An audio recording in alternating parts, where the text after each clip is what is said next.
What was a loophole that you found and exploited the hell out of? I used to play a lot of backgammon in Yahoo games, and some people were real jerks when losing.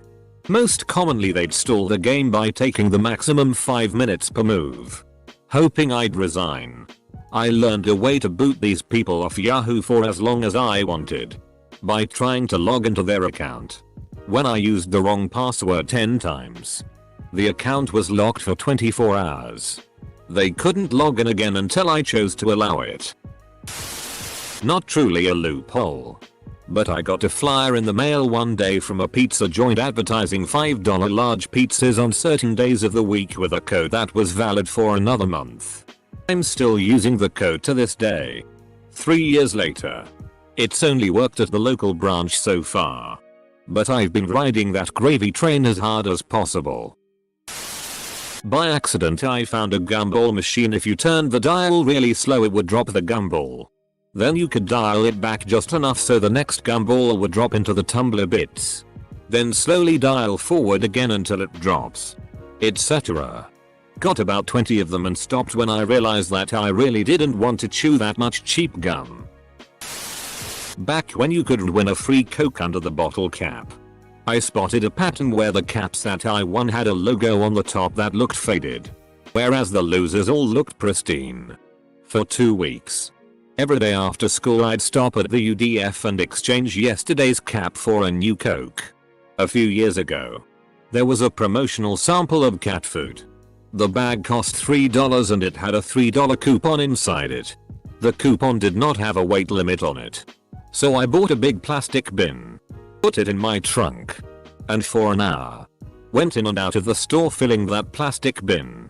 $1 bag of cat food at a time, cashing in the $3 coupon the previous bag gave me. I'm pretty sure I only saved like $20, but as the saying goes, 20 bucks is one less blowjob I have to give for 20 bucks. When I was younger, 12-13, I had one of those stupid timers on the computer that would only let me use the computer 2 hours a day before I got kicked. Found out that if you minimize the screen alerting you that you have ran out of time, you never run out of time. Best summer ever. This past semester, I needed to take a biology class with a lab to graduate. I was told that it was one of the easiest classes at my school to take. But as a lit type, I didn't agree much. It was so much information all at once, and I found it really boring. So I didn't do so well on the tests or assignments. I got C's and D's, even on the final, which I stayed up all night to study for. We also had a class blog. There were about 120 of us, and we each had to write 3 posts per semester on anything biology related. I didn't do well in the lab section either. I failed the multiple choice test and the practical, and I assumed I was FK'd. However, the professor said that if we made comments on our peers' blog posts and turned in worksheets to show what edits we made, when, and on what topic, we could get 5 extra points per edit. Most kids did 2 or 3. I did 97. Got an A for the semester. In high school they gave students credit for interning. I started my own corporation and interned at it for my senior year. The boss graded me very highly, as well. A long time ago, Hostess Chips was the major brand in Canada at the time, had a Mario Bros promo. You got a bingo card in each bag of chips and every card was a winner. You had to scratch 3 of 9 areas and if you matched the icons you won. One of my friends figured out that using a tin can with a tiny hole punched in the bottom and then dropped down onto a 100W light bulb, you could see through the card and find the winning spots to scratch. This spread around town and a week later there wasn't a single bag of chips to be found anywhere. Sold out all over town. We all had garbage bags of open chips around. I won one grand prize, which was a Super Mario Bros game. There was a site where you could upload your own games and make revenue for every time someone visited the page. Turns out just refreshing the page counted as a visit. So I found an auto refresher and left it on 24/7. I made almost $2. Back when Hollywood Video was around, They would guarantee new releases to be in stock. If they rented out all of their copies in the store, then they would give you a voucher for a free rental. I was in college at the time and would go into the store near my college campus at around 10 PM on a Friday night. There was simply no way for them to have any copies left by that time. So I would collect whichever vouchers were available. Rinse. Repeat. Cheaper than Redbox. Back in college we found a loophole with coupons at Kroger for General Mills cereal. If you bought 4 boxes of cereal, each box was $1. But if you did the self-checkout, you would be printed out a coupon for $4 off your next purchase. We used the loophole to buy about 300 boxes of cereal. We only spent $12 on all of it. We would have spent less, but we had to go to another Kroger once the manager got wind of us. We kept around 20 boxes for ourselves and donated the rest to the local food bank. They were so excited when we showed up with 3 vehicles full of cereal. Totally worth the $12 and all the time it took. I think you Robin Hooded Kroger. This is fairly minor. But several years ago, 7-Eleven ran a promotion where all of the Big Gulp cups had a sticker on them that had some kind of prize on them. The sticker had those little wavy blue and red lines that you had to look at through 3D glasses to read. So, in theory, you had no idea what you had won until the clerk looked at it at checkout. Most of the prizes were crap, stuff like 25 cents off of a sketchy hot dog. But one of the prizes was a free Big Gulp. So if you got that one, your Big Gulp was free. I memorized the pattern of blue and red lines. Fished through the cups until I got the right one and got free soda pop for about 2 months until the promotion ended. Excuse me while I go check my insulin. When vending machines first started accepting credit cards, you could swipe your card, select a drink, and when the little drink pod starts moving to collect your drink, hit cancel. The cancel button would stop the card transaction but not the machine, so you could get free drinks. Was a sad day when it stopped working. Around Halloween, Peep's website had a code to get 20% off at checkout for any order. It ended up working on all items, including gift cards. So I first bought a $3 gift card. Then I used that gift card to buy a $4 gift card, etc. Until I got to an $80 gift card. I then bought $80 worth of Peeps with $3. I told one of my friends and he did the same thing but got his gift card up to $1. My friend works for a company where he spends the entire week traveling and staying in hotels, and he can expense any hotel. Because of this, my roommate and I listed our air mattress on Airbnb for $150, and he's the only one that ever stays there. He's only even in town once every couple weeks, but whenever he is we have a small house party entirely on the company's dime. My college didn't put any dates on our student IDs. No graduation year. No expiration date. Nothing. As a result, I kept using it to get student discounts for years after I graduated.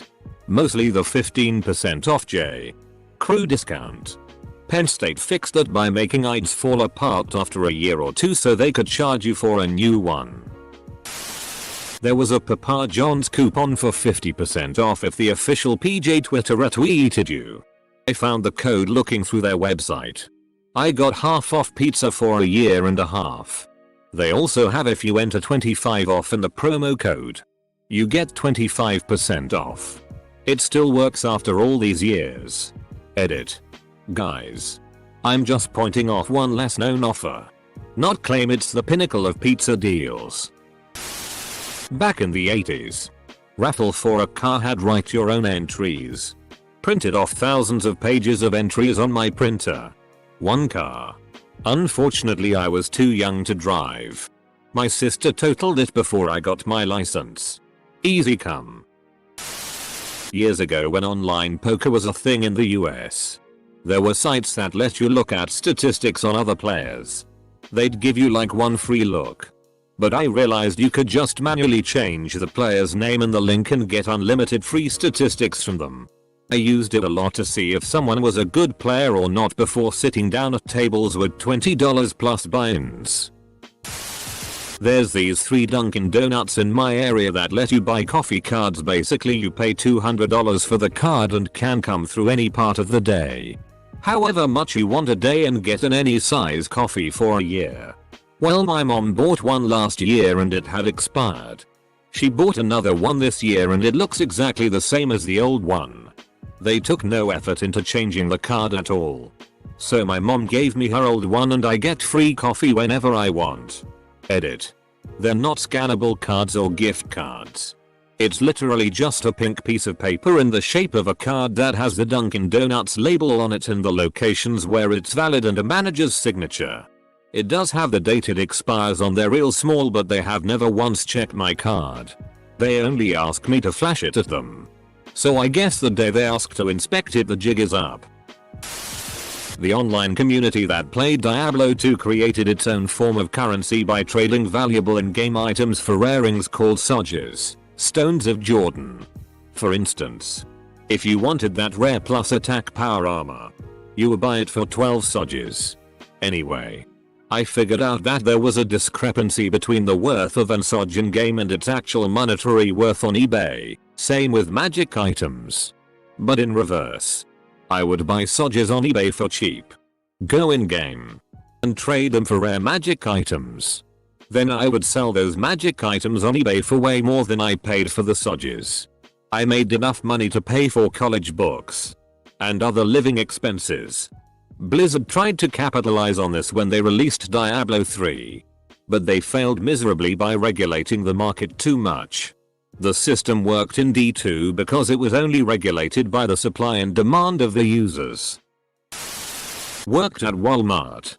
Employees can't take advantage of mismatched prices.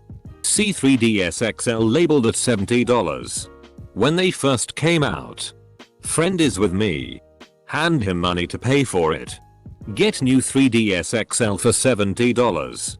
Probably about 8 months or so ago. Kmart accidentally ran an online ad where the PlayStation 4 was listed for something like $200 cheaper than its MSRP. Since Walmart does price matching, people were taking that ad into Walmart and getting PS4s for really cheap. My university requires that you change your password every few months or so. The new password can't be on that you've used in the past. Naturally this sucks because I have to remember yet another password. But you forget your password and reset it, it can be anything. And it counts towards changing your password. I've had the same password for my entire college career. Edit. Guys, I'm aware this is a security risk. You can stop telling me now. I change my important passwords, banking, health insurance, loan accounts, etc., religiously.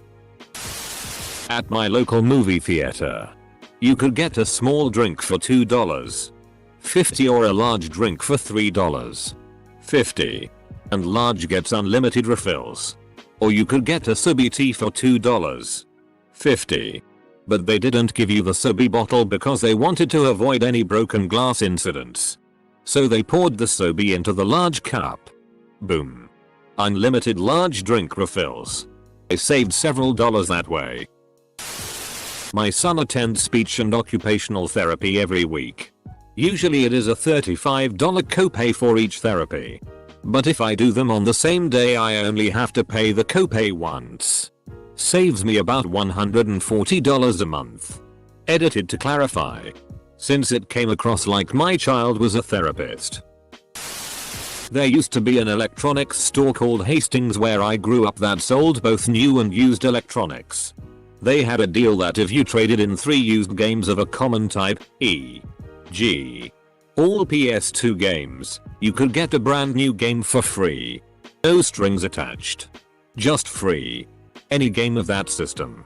So I would go into the store, buy 3 incredibly cheap used games, Base Pro Hunting or whatever it was called, for $5.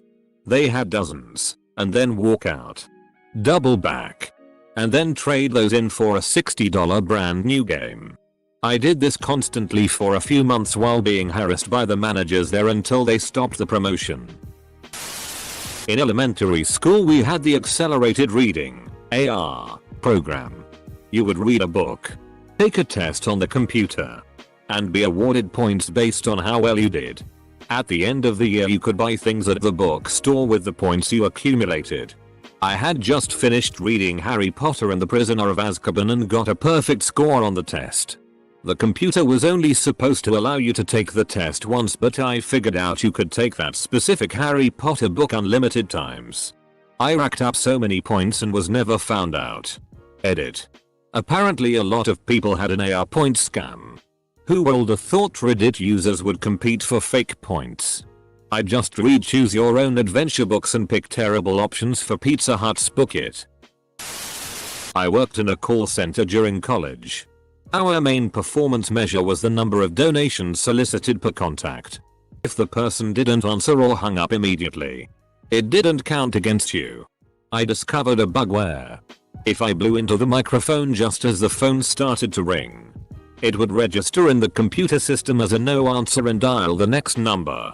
I rode this out for several months before I got tired of blowing my microphone for 8 hours a day and quit.